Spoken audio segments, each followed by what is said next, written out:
आज का जो हमारा टॉपिक है बाइबल को ना समझने के विषय में हम बात करेंगे। और जब लोग बाइबल को ही नहीं समझते हैं तो फिर वो बाइबल वाले परमेश्वर के विषय का ज्ञान कैसे रखेंगे। तो आज का जो हमारा टॉपिक है बाइबल को नहीं समझते। क्या कारण है कि लोग बाइबल को नहीं समझते हैं। हमें आज कुछ कारणों के विषय में जानना है कि लोग बाइबल को क्यों नहीं समझते हैं। कारण तो बहुत सारे हैं, लेकिन सबसे बड़ा और सबसे महत्वपूर्ण और सबसे ज़्यादा ध्यान देने योग्य कारण जो है वो है ये, जिसे कहते हैं बाइबल को ना पढ़ना। जब कोई मनुष्य बाइबल को पढ़ेगा ही नहीं तो जीवित परमेश्वर के विषय की जानकारी उसे कहाँ से मिलेगी। और बहुत सारे कारण हैं, लेकिन सबसे बड़ा कारण यही है कि बाइबल को ना पढ़ना। इसके अलावा किसी भी इंसान पर आंख बंद करके भरोसा कर लेना। अब ये वो इंसान संसारिक इंसान नहीं है, ये वो हैं जिन्हें कहते हैं पास्टर या सेवक, क्योंकि जो बाइबल पढ़ रहे हैं और बाइबल पढ़ के और लोगों को सिखा रहे हैं, ये उनकी बात चल रही है। कोई कितना ही गलत चाल चलता हो उसके खिलाफ ना बोलना। चर्च में पास्टर, सेवक, प्रचारक ऐसा जीवन जी रहे हैं कि उनके खिलाफ बातचीत लोग नहीं करते हैं। कोई कितना ही गलत चाल चलता हो उसके खिलाफ ना बोलना। अगर चर्च का पास्टर पियक्कड़ है, उसका कैरेक्टर खराब है, अगर वो लालची है, तो उसको अभिषिक्त सेवक समझ करके, जान करके, मान करके उसके खिलाफ ना तो बात करते हैं और ना ही उसको अपने जीवन से या उसके साथ जो संगति वो कर रहे हैं उससे अलग होते हैं। उसके साथ लगातार वो बने रहते हैं और कहते हैं हमें अभिषिक्त के खिलाफ नहीं बोलना है।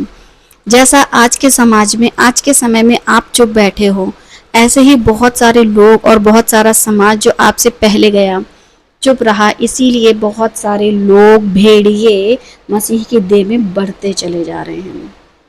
किसी को भी परमेश्वर के बराबर समझ लेना। इतना परमेश्वर के बराबर समझते हैं कि प्रार्थनाएं परमेश्वर का सेवक ही करेगा तो ही हम पर आशीष फलेगी और प्रार्थना परमेश्वर के सेवक के द्वारा ही सुनी जाएगी।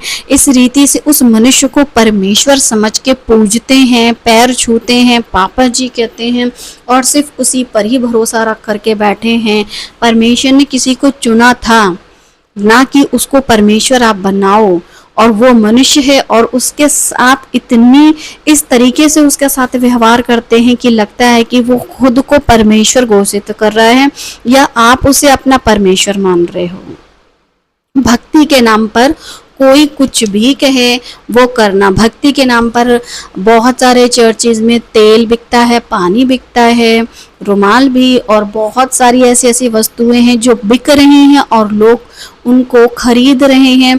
नहीं पूछते हैं कि इसके पीछे का क्या कारण है, बस क्योंकि ये सब चीज़ें हो क्यों रही हैं, बाइबल को, परमेश्वर को नहीं समझ रहे हैं और नहीं परमेश्वर के वचन के अनुसार बातों को सीख रहे हैं।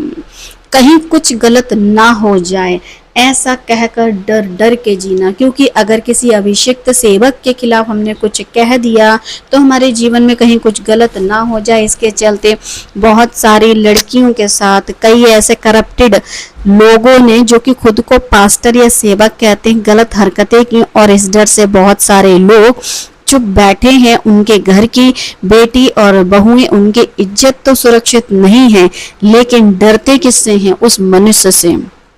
और उस मनुष्य के डर के चलते अपना घर, अपना परिवार, अपने लोगों का अनंत जीवन खो रहे हैं। आत्मविश्वास की कमी, इसलिए लोग अंधभक्ति में जी रहे हैं, क्योंकि आत्मविश्वास की कमी है। ऐसे मनुष्य के खिलाफ अगर हम कुछ कहेंगे तो हमारा बुरा हो जाएगा, अगर हम कुछ बोलेंगे तो हमारे जीवन में ऐसा हो जाएगा, हमारे जीवन में वैसा हो जाएगा। बहुत सारी बातें हैं और जिनमें सबसे बड़ी बात तो ये है कि अगर हम किसी चर्च के सदस्य हैं और अगर हम उनके खिलाफ बात करेंगे तो वो हमें चर्च से निकाल देंगे। हमारे यहाँ कोई अगर मर जाता है तो फिर वो उसका फ्यूनरल नहीं करेंगे, उसको मिट्टी नहीं देंगे।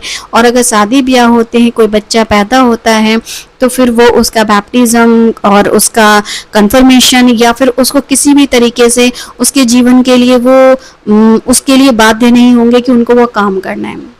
जब किसी मनुष्य को किसी पद पे रखा गया है तो वो मनुष्य को पद आपकी तरफ से दिया गया है, ना कि वो पद लेकर के आपके ऊपर राजा बन के बैठा है।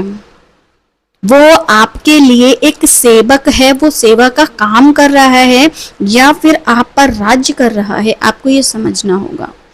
अंधभक्ति से बाहर ना आना। अंधभक्ति क्या, तो ये कंडीशन है कि अगर पुलपिट से कोई भी प्रचारक कुछ कह दे, चाहे वो अच्छा हो या बुरा हो, चाहे वो जैसी एक्टिविटीज कहने को कहे, चाहे वो नाचने कूदने को कहे, या फिर आजकल जो चल रहा है चर्चों में कलीसियाओं में कि बस छूता है कोई सेवक और लोग गिर जाते हैं। ऐसी ऐसी वारदात देखने और सुनने में आती हैं कि ऐसे ऐसे सेवक हैं, ऐसे ऐसे पास्टर कहने वाले खुद को लोग हैं जो बहुत सारे गलत हरकतें करते हैं जिनका बयान करना मुश्किल है, और फिर भी कलीसिया चुप है। पास्टर और प्रचारक ये गलती यानी कि वचन को पढ़ने की जब गलती करते हैं तो वो क्या कहते हैं कि वो खुद बाइबल को, जिन लोगों के जीवन के विषय में गलत बातें हैं उनको प्रचार नहीं करते हैं, जैसे कि राजा दाऊद का, राजा सुलेमान का, शाऊल का, और भी बहुत सारे बाइबल में लोग हैं जिससे हम अगर कहें तो अब्राहम, इसहाक, इनके जीवन में कई बार कई लोगों ने गलतियां की हैं, यहाँ तक कि मूसा की भी गलती बात करें तो बहुत सारे इंसानों ने गलतियां की हैं जो कि परमेश्वर के द्वारा चुने गए थे, लेकिन पास्टर कहती है अभिषिक्त व्यक्ति हैं। अगर अभिषिक्त व्यक्ति गलती करे तो परमेश्वर तो सजा देता है उसको। आप उसके विषय में बता करके ऐसे मनुष्य को अपनी कलीसिया में या फिर ऐसी कलीसिया में खुद को क्यों रखते हो? वो सेवक जो खुद परमेश्वर के वचन को सही से नहीं समझ रहे हैं, उनका कहना है कि क्योंकि वो भी ऐसा ही मानते हैं कि अभिषिक्त के खिलाफ कुछ कहोगे तो परमेश्वर का श्राप लगेगा, क्योंकि जो उनके गुरु रहे होंगे इस पृथ्वी पर, जिनको उन्होंने अपना पास्टर या सेवक कहा होगा, और वो भी उनके खिलाफ नहीं बोले होंगे क्योंकि उनको लगता है कि अभिषिक्त के खिलाफ कुछ कहोगे तो श्राप लगेगा। उन्होंने भी बहुत कुछ अपने जीवन में, बहुत सारे गलत सेवकों का जीवन देखा और उनके साथ दिया, और बाइबल बताती चोर यदि चोर को देखता है उसके संगति करता है तो ये बुरी संगति अच्छे चरित्र को खराब कर देगी।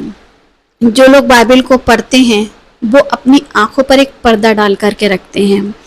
जैसे तैसे लोग बाइबल पढ़ना शुरू भी कर देते हैं लेकिन उनकी आंखों पर एक पर्दा पड़ा रहता है। लिखा है जिस भी इंसान से परमेश्वर ने बात की, जिसको परमेश्वर ने अपने काम के लिए नियुक्त किया, वो एक अभिषिक्त व्यक्ति है। उसके जीवन के आशीष वाले पहलू को खूब जोरों में पास्टर्स बताते हैं, लेकिन उसकी गलती के विषय में बहुत कम लोग सिखाते हैं, क्योंकि उनको लगता है कि जिस मनुष्य का नाम बाइबल नामक पुस्तक में है और उसके विषय की बहुत सारी बातें बताई जा रही हैं, परमेश्वर ने अपना आत्मा उसमें रखा, परमेश्वर ने उसको अभिषिक्त किया, लेकिन क्या वही मनुष्य अगर गलती कर रहा है तो परमेश्वर तो वचन में लिखवाते हैं, लेकिन आप क्यों नहीं सिखाते हैं? इसी डर से बहुत सारे लोग आज भी ऐसे डर में जी रहे हैं कि अभिषिक्त के खिलाफ बात मत करो। लेकिन क्या हमारा जीवित परमेश्वर प्रभु यीशु मसीह ने ऐसा किया? उन्होंने तो हर एक वो गलत इंसान के खिलाफ बात की जो कि हमें पढ़ने को वचन से मिलती है। मरकुस 7 का 1 था फरीसी और कुछ शास्त्री जो यरूशलेम से आए थे उसके पास इकट्ठे हुए और उन्होंने उसके कई चेलों को अशुद्ध अर्थात बिना हाथ धोए रोटी खाते देखा। जब मसीहा इस पृथ्वी पर आए थे तो तब तक जो व्यवस्था थी, नियम कायदे कानून थे, उसके अलावा भी बहुत से नियम लोगों ने बना लिए थे और उनको बाकायदा लोगों को सिखाते थे और पूरी रीति से व्यवस्था में गड़बड़ी कर रखी थी। लेकिन यीशु मसीह वहां पर चुप नहीं हुए, अपने चेलों को भी उन्होंने सिखाया क्योंकि फरीसी और सब यहूदी प्राचीन परंपरा का पालन करते हैं और जब तक भली भांति हाथ नहीं धो लेते तब तक नहीं खाते हैं। ये उन्होंने अपने कुछ नियम बना रखे थे और बाजार से आकर जब तक स्नान नहीं कर लेते तब तक नहीं खाते, और बहुत सी अन्य बातें जो उनके पास मानने के लिए पहुंचाई गई हैं, जैसे कटोरों, लोटों और तांबे के बर्तनों को धोना, मांजना। व्यवस्था में जब आप लय व्यवस्था में जब आप पढ़ोगे तो वहां पर जो परमेश्वर के मंदिर में जो रखे जाते थे बर्तन, उनके विषय में बातचीत हुई। लेकिन आप अपने घर में, अपने पर्सनल लाइफ में आपको कहाँ तक शुद्धि रखनी, कैसे क्या करना है, वो और याजक और महायाजक के लिए नियम फर्क थे।